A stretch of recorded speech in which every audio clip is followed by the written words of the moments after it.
Here we go again.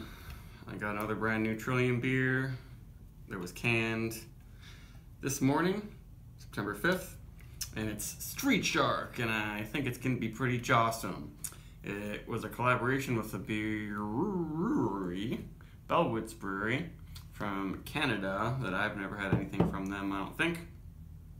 And this one, so I guess they used the grain bill, the basic grain bill that Bellwoods uses for their double IPA, and then does the Trillium, hop treatment and everything. And the special thing is that they use Munich malt in this, and they use like a mixture of different malts that isn't quite Trillium's normal thing, but I don't think Trillium ever uses Munich malt in any of their IPAs. The hops are Amarillo, Simcoe, and Citra, which I'm not sure if Trillium's used exactly that combo of hops in an IPA, along with Columbus. But let's jump right into it. It's 8.2% alcohol, and I put it in the freezer to cool it off, and I'm hoping I didn't make it too cool. Well, we got some head in there. And it's been getting pretty good reviews. I'm smelling it already. It smells really orangey. And it seems like the Munich malt didn't make it too dark. Like Munich malt is what they use in Vienna lagers and Oktoberfest and some of the sort of amber, more malty German lagers. It smells actually really good. They didn't say if they double dry hopped it. Oh boy, I like that a lot. Very orangey and peachy and mango-y. I'm just loving these beers that don't use mosaic hops in them, even though I enjoy a lot of mosaic hop beers. But Simcoe and Amarillo, I think, are some of my favorites, along with, of course, the really expressive NEIPA yeast strains. And the head is looking okay, not too thin. Got a little cap on there, but it's big. It's a big creamsicle aroma with lots of stone fruit and just a very slight dank edge. Yeah, it smells very nice. It doesn't smell too chalky, gypsum-y, or like it's going to be too harsh. It smells very nice. Oh, I should fix this lamp so we can get some better lightage here. Maybe that looks a little bit nicer now. It's got a good glow to it. I guess it's a teeny bit darker than many Trillium IPAs, but not as dark as a lot of IPAs I've had.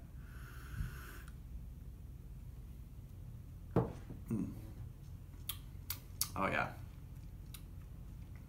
that is nice. Really juicy, not very bitter, pretty sweet. And it's got a little bit of body to it. Not super full bodied like their honey double IPAs, the Cutting Tile series. This is too bright in my eyes, I'm gonna turn that off. But it has, yes, lots and lots of fruit, super juicy. Really palatable. It's super cold right now. Oh yeah, it's drying out my tongue though. I'm still getting some nice acids and things, giving me a little bit of texture on the tongue. And the throat burn, low right now, but it always builds up by the end of these Trillium beers. But yeah, that one's really good. Just really, really juicy, super ripe citrus. Not overripe and like getting weird and funky though. Lots of peach and mango. I guess more like mango. So I'm getting sort of apricot maybe, with a little bit of a berry character, like pale berries, maybe a slight strawberry or blueberry, something in there. And very, very light spicing, not very spicy. It's got some body, definitely, but not really full, not fluffy. Not too soft, but easy enough on the palate. It's still not boozy or too bitter. Just enough dryness. Yeah, this is a really good one-off. A lot of their one-offs, there's something that's not totally perfect, but the Street Shark is pretty cool. The label is ridiculous. And yeah, I only bought 2 cans and I went there, but this one might be worth to buy more 2 cans. I think it's still available. The collaborating brewery Bellwoods is not very well known. I don't think I'd ever heard of them. So this collaboration might not sell it really quickly, and they released it on a Tuesday, which they haven't done for any of their recent really big collaborations. I kind of thought they would be done with them, because like the summer's almost over and they kind of do them all in the summer. But this one is really, really fantastic. The juiciness is just perfect. Now, I feel like I've been straying away from using the term juicy in these reviews, because a lot of times it's better to describe a specific mouthfeel and specific flavors and all that stuff.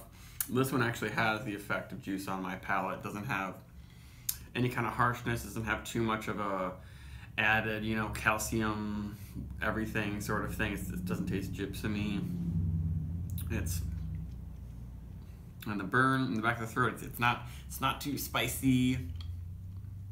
It's just, I think, a really good definition of when people talk about the juicy NE double IPAs.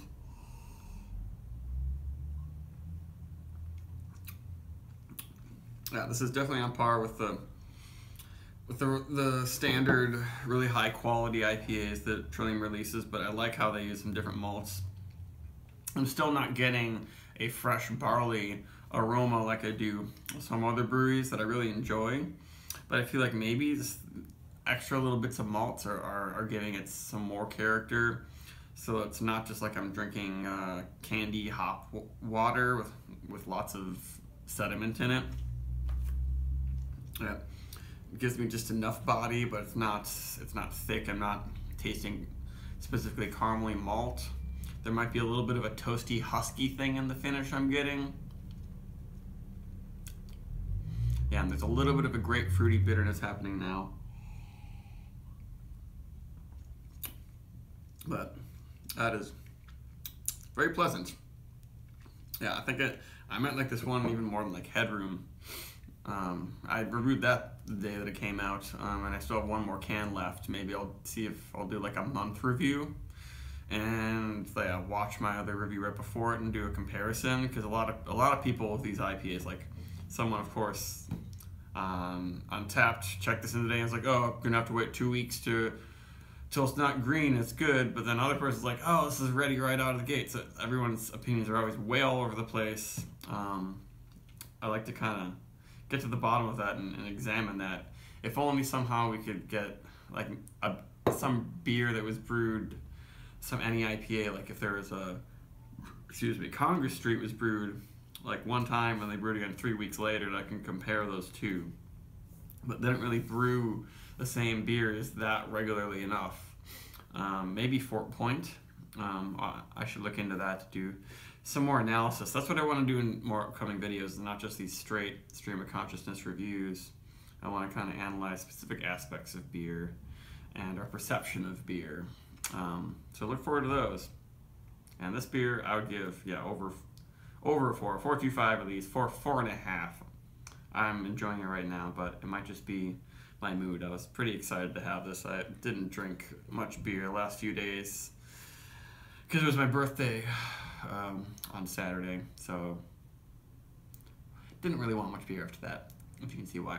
But this is a really good one. I would say it's worth trading for. And this is one that people might not be going crazy over, but it's very good, and I feel like it's something slightly different, even though it just kind of goes back almost a few years before everything had lupulin powder and mosaic and all that. It's a very nice beer that you could say is maybe a throwback to the early days of the New England IPA like 3 years ago or something. Goodbye.